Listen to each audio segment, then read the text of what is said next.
आज जिज्ञासा का जो प्रश्न है वो एक बेटी ने प्रश्न किया है कि गुरुजी, धर्म को समझना आसान क्यों नहीं है। बहुत अच्छा प्रश्न है। चिंतन मंथन अगर आज की पीढ़ी में है तो ये उज्जवल भविष्य की दिशा है। धर्म को समझना आसान क्यों नहीं है, इसके मुख्य कारण में सबसे प्रथम कारण है कि हमें धर्म समझना आवश्यक है। धर्म है क्या? धर्म भीतर अंतः अवस्था में छिपी हुई शक्ति है जिसके ऊपर स्वरूप होता है और स्वरूप क्रियान्वित होते हुए अपने अपने स्वरूप के गुणों से, लक्षणों से सन्निहित होता है। और जो उसके स्वरूप हैं, जैसे विज्ञान में न्यूक्लियस पॉइंट, नाभिकीय बिंदु होता है, वो शक्ति का केंद्र है। और फिर जो अणु, परमाणु, इलेक्ट्रॉन, प्रोटॉन, न्यूट्रॉन आदि इतने बड़े बड़े पिंड, इन सब की भिन्न भिन्न गुण, क्रिया और कर्म की विविधता दिखाई देती है। उसी प्रकार से आध्यात्मिक जगत के आधार पर सबसे अंतः अवस्था में ब्रह्म तत्व, आत्म तत्व स्वरूप है। और उस स्वरूप के भीतर सर्वशक्तिमान विद्यमान है, वही धर्म है। इसलिए हमारे हिंदू सनातन धर्म में अनेक सूक्तियाँ कही गई हैं। धार्येति धर्मः, अर्थात जो धारण किया गया है, अर्थात किसने धारण किया है।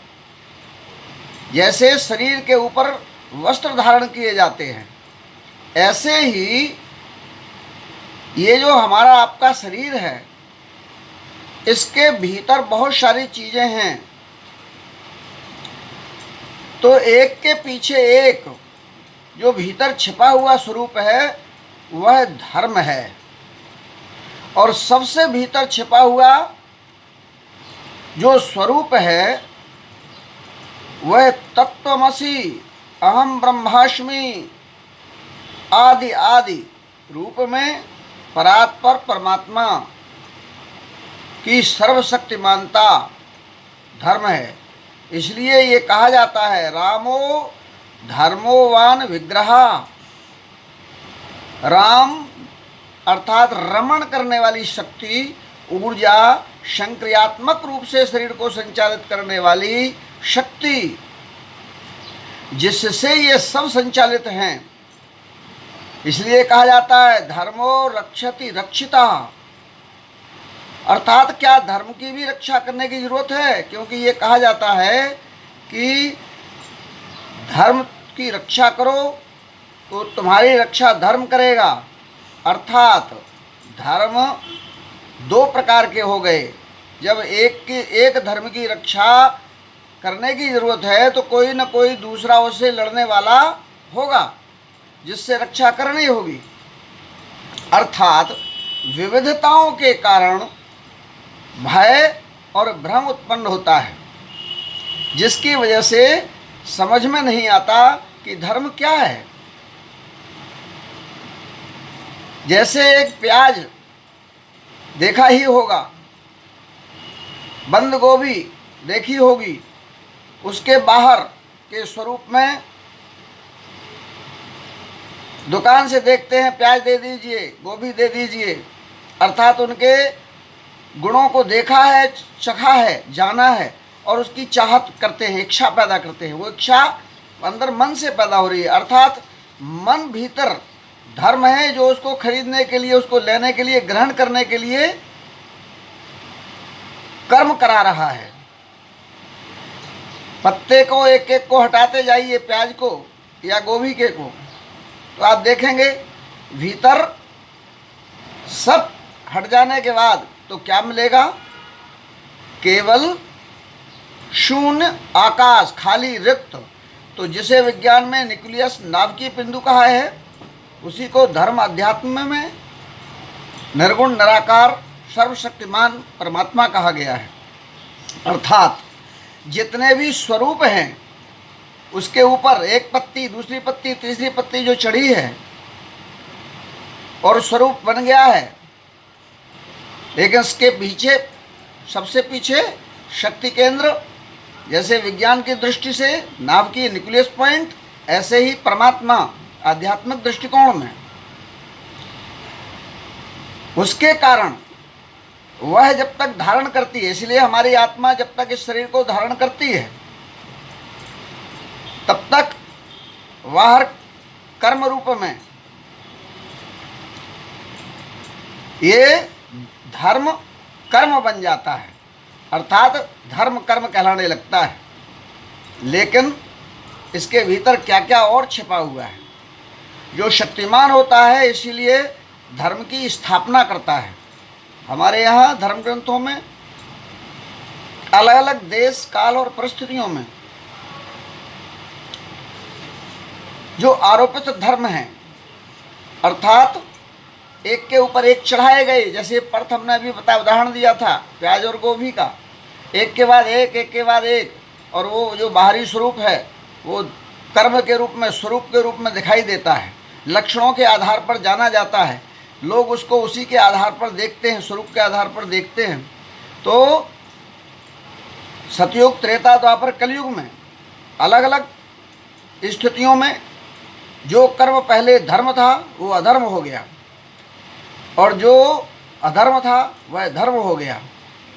इसी प्रकार से अर्थात कहा जा सकता है कि जो भीतर की परतें हैं उसमें क्या क्या है, उसमें मन है, बुद्धि है, चित्त है, अहंकार है, इनके ऊपर भी नाना जन्मों के संस्कारों की परतें लगी हुई हैं।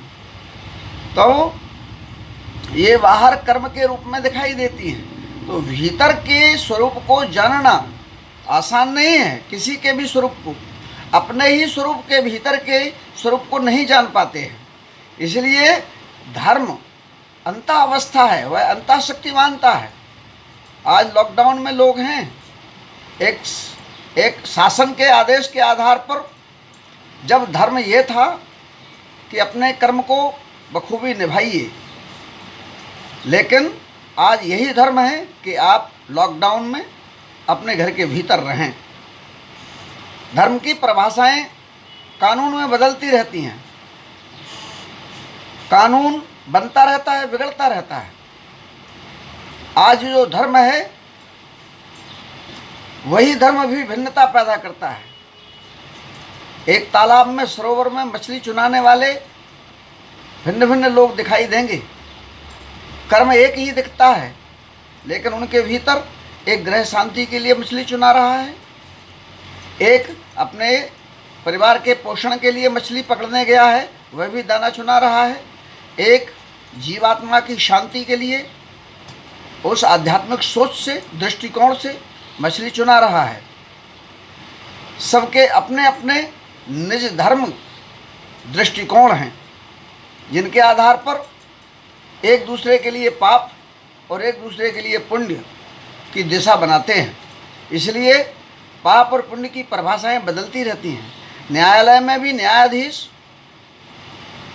अंतः सोच के आधार पर न्याय देता है। इसी प्रकार से अंतः परमात्मा जब अपनी अवस्था को अंतावस्था में करता है।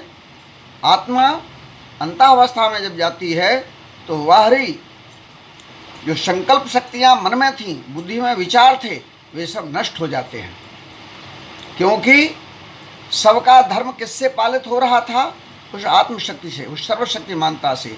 इसलिए सतयुग की परंपराओं को कृष्ण ने द्वापर में मिटाकर अपने धर्म की स्थापना की। त्रेता की स्थापना राम ने की है। राजनीतिक लोग अपने अपने नियम और कानून का पालन जगत में कराते हैं, अर्थात वह छिपी हुई अंतःशक्ति धर्म है जो बाहर कर्म करने के लिए, आचरण के लिए लौकिक और पारलौकिक ये दृष्टिकोण से अलग अलग धर्म, निज धर्म, धर्म कर्म कहलाते हैं। हर जीव का भोजन अलग अलग है। ये नैसर्गिक धर्म है, उसका भोजन अलग अलग है। उसके लिए, किसी के लिए जीव हत्या है तो किसी के लिए जीव हत्या नहीं है। एक ही चाकू से, एक ही कंपनी के चाकू से अगर चोर लुटेरा चाकू चलाता है तो वह दोषी होता है। उसी से चिकित्सक ऑपरेशन करता है, भले ही आदमी मर गया हो, लेकिन इसके बाद भी वह दोषमुक्त होता है।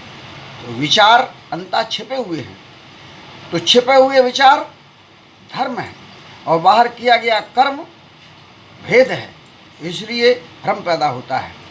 उसको समझना, अंतः अवस्था को समझना बहुत कठिन होता है। इसलिए समाज में भी लौकिक मान्यताएं, रूढ़ियाँ, परंपराएं अलग अलग देखने को मिलती हैं। अलग अलग जाति, अलग अलग वर्ग, अलग अलग समूह, अलग अलग जीव, सब में कर्म की भिन्नता उनकी लौकिक मान्यताओं के आधार पर है।